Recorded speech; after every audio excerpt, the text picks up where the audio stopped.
बिस्मिल्लाहिर्रहमानिर्रहीम मुस्तफ़ा जाने रहमत बिल्लाह सलाम अस्सलाम वालेकुम। उम्मीद है आप सब खैरियत से होंगे। आज हम डिस्कस करेंगे इलेक्ट्रोकार्डियोग्राम, जिसे हम आम जुबान में ईसीजी भी कहते हैं। ईसीजी की अगर बात की जाए तो बेसिकली हम ईसीजी में करते हैं हमारे जो दिल के अंदर जो एक्टिविटीज़ हो रही होती हैं उसकी रिकॉर्डिंग की जाती है ईसीजी के अंदर। यानी दिल की जितनी भी एक्टिविटीज़ हैं उनको एक ग्राफ की फॉर्म में रिप्रेजेंट करना वो कहलाता है ईसीजी। अब जब दिल हमारा वर्क कर रहा होता है तो उस दौरान हमारे एट्रिया भी कॉन्ट्रैक्ट हो रहे होते हैं, हमारे वेंट्रिकल्स भी कॉन्ट्रैक्ट हो रहे होते हैं, एट्रिया रिलैक्स भी हो रहे होते हैं, वेंट्रिकल्स भी रिलैक्स हो रहे होते हैं। तो बेसिकली एट्रिया और वेंट्रिकल रिलैक्स किस वजह से होते हैं? एक्शन पोटेंशियल की वजह से। अब एक्शन पोटेंशियल कैसे मूव करता है? आयंस की वजह से। जब आयंस सेल के अंदर मूव करते हैं तो उसकी वजह से होता है, सेल या मसल्स के अंदर मूव करते हैं, जैसे सोडियम आयन है तो हमारा ब्रेन मैसेज भेजता है in the form of ions. तो वो आयंस जब हमारे सेल या मसल्स के अंदर मूव करते हैं तो उसकी वजह से कॉन्ट्रैक्शन होती है। और कॉन्ट्रैक्शन को अगर हम अपनी देखें ईसीजी के अकॉर्डिंग देखें, एक्शन पोटेंशियल में देखें तो हम कॉन्ट्रैक्शन को कहते हैं डीपोलराइजेशन। हार्ट की कॉन्ट्रैक्शन को हम कहेंगे डीपोलराइजेशन। लेकिन जब आयन बाहर की साइड पे मूव करता है तो उसकी वजह से होती है रिलैक्सेशन। और दिल के रिलैक्स करने को, दिल के जो मसल्स हैं उनके रिलैक्स करने को कहते हैं रीपोलराइजेशन। अब कौन से आयंस जो है वो एक्शन पोटेंशियल जनरेट करते हैं और उस एक्शन पोटेंशियल की वजह से दिल के इलेक्ट्रिकल एक्टिविटी परफॉर्म होती है? तो बेसिकली अगर सोडियम आयंस हमारे सेल के अंदर इंटर होंगे या मसल के अंदर इंटर होंगे तो सोडियम आयन के अंदर इंटर होने की वजह से सेल कॉन्ट्रैक्ट करेगा, हमारे हार्ट के जो मसल्स हैं वो कॉन्ट्रैक्ट करेंगे। और हार्ट के मसल्स के कॉन्ट्रैक्ट होने को हम कहते हैं डीपोलराइजेशन। लेकिन अगर पोटाशियम आयन बाहर की साइड पे मूव करेगा, सेल से बाहर मूव करेगा या मसल से बाहर या टिश्यू से बाहर मूव करेगा, तो पोटाशियम आयन के बाहर मूव करने की वजह से होती है रिलैक्सेशन। और दिल की जो मसल्स हैं उनकी रिलैक्सेशन को कहा जाता है रीपोलराइजेशन। ठीक है। तो बेसिकली जब हमारे फॉर एग्जांपल एट्रिया कॉन्ट्रैक्ट करते हैं, एट्रिया कॉन्ट्रैक्ट क्यों करते हैं? जब सोडियम आयंस एट्रिया में इंटर होते हैं, एक्शन पोटेंशियल जनरेट होता है तो एट्रिया हमारे कॉन्ट्रैक्ट करते हैं। जब एट्रिया कॉन्ट्रैक्ट करते हैं तो एट्रिया के कॉन्ट्रैक्ट करने को कहते हैं डीपोलराइजेशन, एट्रियल डीपोलराइजेशन। सिमिलरली जब एट्रिया रिलैक्स करेंगे वो किस वजह से करेंगे? जब पोटाशियम आयन बाहर की साइड पे मूव करेगा तो उसको हम कहेंगे repolarisation, atrial repolarisation. Same is the case with ventricles के जब हमारे वेंट्रिकल्स कॉन्ट्रैक्ट करेंगे वो किस वजह से करेंगे? जब सोडियम आयन जो है वो जाएगा हमारे वेंट्रिकल्स के अंदर, उसमें एक्शन पोटेंशियल जनरेट करेगा, वेंट्रिकल्स को कॉन्ट्रैक्ट करवाएगा, उसे हम कहेंगे वेंट्रिकल वेंट्रिकुलर डीपोलराइजेशन। और वेंट्रिकल्स की रिलैक्सेशन कब होगी? जो पोटाशियम आयन बाहर मूव करेगा उसे हम कहेंगे वेंट्रिकुलर रिलैक्सेशन। ठीक है। और या हम दूसरी जुबान में कहते हैं उसे वेंट्रिकुलर रीपोलराइजेशन। अच्छा, अब हमारे जो दिल की एक्टिविटी है, जो भी रिलैक्सेशन हो रही है, डीपोलराइजेशन रीपोलराइजेशन हो रही है, उसको एक ग्राफ की फॉर्म में रिप्रेजेंट करना, उसे रिकॉर्ड करना, उसे हम कहते हैं ईसीजी। और जो रिकॉर्डिंग है जो हम कर रहे हैं उसे हम कहते हैं इलेक्ट्रोकार्डियोग्राम। अब ईसीजी की अगर हम वेव देखें तो यहाँ पे सामने डायग्राम में आपको एक नॉर्मल वेव दिखाई है। यहाँ पे ये जो सीधी लाइन होती है इसको हम कहते हैं जीरो लाइन। अब जो हमें बस वेव हासिल होती है वो इस जीरो लाइन से ऊपर की साइड पे भी हासिल होती है जब हमारा हार्ट कॉन्ट्रैक्ट या रिलैक्स करता है, और नीचे भी हासिल होती है। ठीक है। अगर हमारे पास डिफ्लेक्शन जो है या वेव है वो जीरो लाइन से ऊपर की साइड पे बन रही है तो उसे हम पॉजिटिव डिफ्लेक्शन कहेंगे, और अगर जीरो लाइन से नीचे की साइड पे बन रही है तो इसे हम नेगेटिव डिफ्लेक्शन कहेंगे।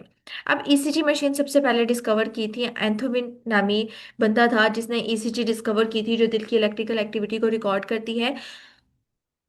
नेक्स्ट बात करते हैं इलेक्ट्रोकार्डियोग्राफ, वो इंस्ट्रूमेंट जो इलेक्ट्रिकल एक्टिविटी को रिकॉर्ड, दिल की इलेक्ट्रिकल एक्टिविटी को रिकॉर्ड करने के लिए इस्तेमाल होता है, उसे हम कहते हैं इलेक्ट्रोकार्डियोग्राफ।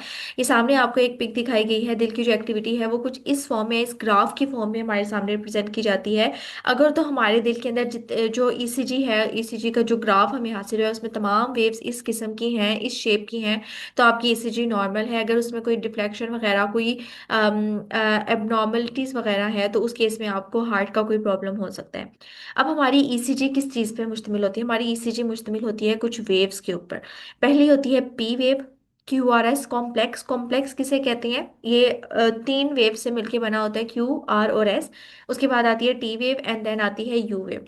अब हम इन वेव्स को देखते हैं कि जब हमारा जो ईसीजी है वो जो ग्राफ हमें हासिल होता है उसमें कुछ इस तरीके की आपको वेव्स नजर आती हैं। अब ये वेव्स कौन कौन सी होती है? जो सबसे पहली वेव है इसको हम कहते हैं पी वेव।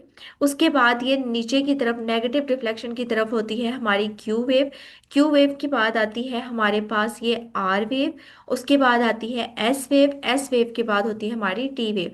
अब जो क्यू आर और एस वेव है इन तीनों को मिला के हम कलेक्टिवली कहते हैं क्यू आर एस कॉम्प्लेक्स। अब ये वेव्स किस वजह से बनती हैं? जब हमारी पी वेव है, ये पी वेव हमारी रिप्रेजेंट करती है एट्रियल डीपोलराइजेशन को। इसका मतलब है जब हमारे एट्रिया कॉन्ट्रैक्ट करेंगे तो एट्रिया कॉन्ट्रैक्ट करने की वजह से ग्राफ के ऊपर क्या होगी? पी वेव बनेगी। तो पी वेव रिप्रेजेंट करती है एट्रिया डीपोलराइजेशन, यानी एट्रियम क्या हो रहे हैं? कॉन्ट्रैक्ट हो रहे हैं। एट्रियम जब कॉन्ट्रैक्ट होते हैं तो एट्रियम के कॉन्ट्रैक्ट होने के बाद होते हैं हमारे वेंट्रिकल्स कॉन्ट्रैक्ट। क्यू वेव से हमारे वेंट्रिकल्स कॉन्ट्रैक्ट होना स्टार्ट हो जाते हैं। जब वेंट्रिकल्स कॉन्ट्रैक्ट करते हैं तो हमें ये हासिल होती है क्यू आर एस कॉम्प्लेक्स। ठीक है।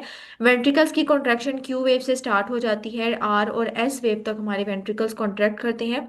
और वेंट्रिकल के कॉन्ट्रैक्ट करने को हम कहते हैं वेंट्रिकुलर डीपोलराइजेशन। तो Q R S wave show करती है वेंट्रिकल्स की डीपोलराइजेशन, यानी वेंट्रिकल्स का कॉन्ट्रैक्ट करना। अच्छा, जो एट्रियल रिपोलराइजेशन है ना, अब तक जो हमारे पास मशीन ईसीजी की आई है वो एट्रियम रिपोलराइजेशन के यानी एट्रियम के रिलैक्स होने को रिकॉर्ड नहीं कर सकी। लेकिन कुछ हद तक हम कहते हैं या हम सपोज करते हैं कि आर और एस के दरमियान में कहीं पे जो वेंट्रिकल है वो रिलैक्स करते हैं। वहां पे वेंट्रिकुलर एट्रिया रिलैक्स करते हैं, यहाँ पे इस पॉइंट पे कहीं पे वेंट्रिकल एट्रियम रिलैक्सेशन होती है यानी एट्रियल रिपोलराइजेशन होती है। लेकिन हमारी ईसीजी मशीन जो है वो एट्रिया की रिपोलराइजेशन को रिकॉर्ड नहीं कर सकती। ठीक है। उसके बाद टी वेव आती है। ये टी वेव रिप्रेजेंट करती है हमारे वेंट्रिकल्स की रीपोलराइजेशन को। यानी जब हमारे वेंट्रिकल्स रिलैक्स करते हैं तो उस केस में जो हमारे पास वेव आती है वो कौन सी होती है? T wave. ठीक है। दोबारा से रिपीट कर दूं, पी वेव रिप्रेजेंट करती है एट्रिया के कॉन्ट्रैक्ट होने को यानी atrial repolarisation. Q R S wave represent करती है वेंट्रिकल्स के कॉन्ट्रैक्ट होने को यानी वेंट्रिकुलर डीपोलराइजेशन। एट्रियल रिपोलराइजेशन हमें ग्राफ में कहीं पे भी शो नहीं होती। जबकि टी वेव रिप्रेजेंट करती है वेंट्रिकुलर रिपोलराइजेशन यानी वेंट्रिकल का रिलैक्स होना। अच्छा, टी वेव के बाद यहाँ पे एक छोटी सी डिफ्लेक्शन, बिल्कुल ही छोटी सी डिफ्लेक्शन शो होती है जिसे हम कहते हैं यू वेव। यहाँ पे शो नहीं की गई लेकिन यहाँ पे यू वेव आती है। वो यू वेव जो होती है वो रेस्टिंग फेज होती है। उसके बाद जो है हमारी अगली अ, जो है वो स्टार्ट हो जाती है, वेव स्टार्ट हो जाती है। अच्छा, ये जो जितना भी है ना पी से लेके टी तक, ये हमारी एक हार्ट बीट के दौरान में ये सारी चीजें होती हैं। ठीक है। अब पी वेव के बारे में हमने देखा कि पी वेव किसको शो करती है? एट्रियल रिपोलराइजेशन को। एट्रियल रिपोलराइज कब करते हैं? जब सोडियम आयंस हमारे मसल्स के हार्ट मसल्स के अंदर एंटर होते हैं तो जिसकी वजह से डीपोलराइजेशन होती है। और डीपोलराइजेशन क्या करवाती है? हमारे मसल्स को कॉन्ट्रैक्ट करवाती है। तो पी वेव रिप्रेजेंट करती है एट्रियल डीपोलराइजेशन को। इसकी तकरीबन ड्यूरेशन होती है 0.1 सेकेंड, 1 0.1 सेकेंड में जो एट्रिया है वो कॉन्ट्रैक्ट हो जाता है। ठीक है। और वोल्टेज होता है इसका, क्योंकि इलेक्ट्रिकल एक्टिविटी है ना दिल की, तो इसका वोल्टेज होता है 0.1 से 0.3 मिली वोल्ट के दरमियान। वोल्टेज अगर आप लोग याद ना भी करें तो ओके है। लेकिन वैसे जनरल नॉलेज के लिए याद कर लें। अच्छा, उसके बाद आती है Q R S complex. Q R S complex तीन वेव्स पे मुश्तमिल होता है, क्यू वेव, आर वेव और एस वेव। ये रिप्रेजेंट करता है वेंट्रिकुलर डीपोलराइजेशन यानी वेंट्रिकल्स का कॉन्ट्रैक्ट होना। इसकी ड्यूरेशन होती है 0.11 सेकेंड और वोल्टेज होता है 1 millivolt. T wave represent करती है वेंट्रिकुलर की रिपोलराइजेशन। अब वेंट्रिकल्स रिपोलराइज कब करते हैं या हमारे हार्ट के मसल्स रिलैक्स कब करते हैं? जब पोटाशियम आयन सेल से या मसल से बाहर जाते हैं तो उसकी वजह से हमारे जो कार्डियक के मसल्स हैं वो रिलैक्स करते हैं और उनके रिलैक्स होने को हम कहते हैं रिपोलराइजेशन। टी वेव का वोल्टेज होता है 0.2 टू 0.3 मिली वोल्ट। और यू वेव जो होती है ये टी वेव के बाद देखी जाती है और इसके बाद जो है नेक्स्ट पी वेव जो है वो स्टार्ट हो जाती है। इसका वोल्टेज होता है 1 मिली वोल्ट। अब वेव्स तो हो गई, इसके अलावा हमारे पास कुछ इंटरवल्स होते हैं। इंटरवल्स किसे कहते हैं? एक टाइम डिस्टेंस। ठीक है। एक डिस्टेंस, एक वेव और दूसरी वेव के दरमियान में जो डिफरेंस है, या कह लें कि एक वेव से अगली वेव के दरमियान में क्या क्या हो रहा है, उसे हम कहते हैं इंटरवल्स। ठीक है। यानी पी वेव है, जैसे पी से लेके आर वेव तक क्या क्या इवेंट्स हो रही हैं, कौन कौन सी दिल के अंदर एक्टिविटीज हो रही हैं, उसको हम कहते हैं इंटरवल्स। अब हमारे पास तीन तरह के इंटरवल्स आते हैं। एक होता है पी आर या आर पी इंटरवल, फिर आता है क्यू आर एस इंटरवल, और फिर आता है क्यू टी इंटरवल, और देन आता है एस टी इंटरवल। अच्छा, अगर हम डायग्राम को देखें, यहीं से हम देखते हैं, तो सबसे पहला इंटरवल है हमारे पास पी आर इंटरवल। ठीक है, पी से लेके आर वेव तक जो इंटरवल होगा, जो फासला होगा, उसको हम कहेंगे पी आर इंटरवल। अब पी आर इंटरवल के दौरान क्या होता है? जब पी आर इंटरवल होता है, हमने ये देखना है कि इन दो वेव्स के दरमियान में दिल के अंदर कौन कौन सी एक्टिविटीज हो रही हैं। तो देखें, पी वेव में क्या होती है? पी वेव में होती है हमारे एट्रिया की कॉन्ट्रैक्शन, एट्रिया डीपोलराइजेशन। और आर वेव में भी क्या हो रही होती है? हमारे एट्रिया की डीपोलराइजेशन। क्यू वेव में भी हमारे एट्रिया की, सॉरी, आर वेव में वेंट्रिकल्स की डीपोलराइजेशन हो रही होती है, और क्यू वेव में वेंट्रिकल्स की डीपोलराइजेशन स्टार्ट हो जाती है। ठीक है, तो बेसिकली हम कह सकते हैं कि जो हमारी पी आर वेव है, उस दौरान क्या क्या होता है? हमारे एट्रिया कॉन्ट्रैक्ट करते हैं और हमारे वेंट्रिकल्स कॉन्ट्रैक्ट करते हैं। उसके बाद हमारे पास दूसरी वेव आती है क्यू टी, दूसरा इंटरवल आता है क्यू और टी। यानी क्यू वेव से लेके टी वेव तक का जो फासला है, इसके दरमियान में हमारे दिल में कौन कौन सी एक्टिविटी हो रही है। तो अगर हम बात करें क्यू में, तो हमने देखा कि क्यू आर और एस के दौरान क्या हो रही होती है? हमारे वेंट्रिकल्स कॉन्ट्रैक्ट हो रही होती हैं। और टी के दौरान क्या हो रहा होता है? हमारे वेंट्रिकल्स रिलैक्स हो रहे होते हैं। तो हम कहेंगे कि क्यू टी इंटरवल के दौरान हमारे दिल में वेंट्रिकुलर डीपोलराइजेशन होती है और वेंट्रिकुलर रीपोलराइजेशन होती है।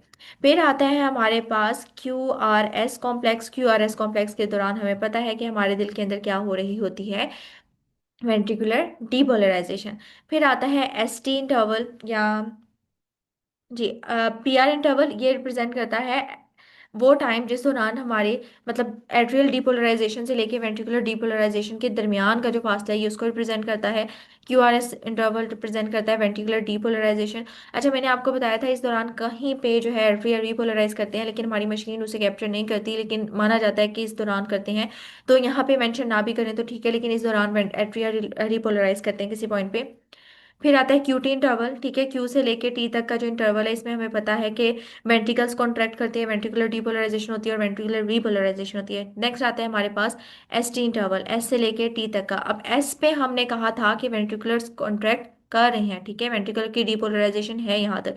तो इस वेव में क्या क्या आएगा? इस इंटरवल में क्या क्या आएगा? एस टी में, एस टी इंटरवल में आएगा हमारे वेंट्रिकुलर की डीपोलराइजेशन और हमारे वेंट्रिकल्स की रीपोलराइजेशन। अब सिग्निफिकेंस क्या है, अहमियत क्या होती है ईसीजी की, हम क्यों इस्तेमाल करते हैं? तो ईसीजी हम करते हैं अपने हार्ट रेट को चेक करने के लिए कि हमारा जो दिल की धड़कन है वो नॉर्मल है या नहीं है। हमारे हार्ट रिदम को, हार्ट रिदम किसे कहते हैं? तरतीब को, दिल की जो खास तरतीब होती है धड़कने की, उसको चेक करने के लिए हम इस्तेमाल करते हैं ईसीजी को। अगर हमारे दिल की जो रिदम है, हमारे दिल की जो धड़कने की जो तरतीब है वो एबनॉर्मल हो, तो उसे हम अरिथमिया कहते हैं। अरिथमिया भी आगे डिफरेंट टाइप का होता है, इसमें एबनॉर्मल हार्ट बीट होती है। तो दिल की धड़कन को मालूम करने के लिए, यानी हार्ट रेट को मालूम चेक करने के लिए, हार्ट रिदम को चेक करने के लिए, इसके अलावा कोई किस किस्म की दिल की बीमारी है उसको चेक करने के लिए हम ईसीजी का इस्तेमाल करते हैं। तो ये था आज का लेक्चर, उम्मीद है आपको समझ आई होगी। अगर आपको कोई बात समझ नहीं आती तो आप कमेंट बॉक्स में पूछ सकते हैं। शुक्रिया, अल्लाह हाफिज़।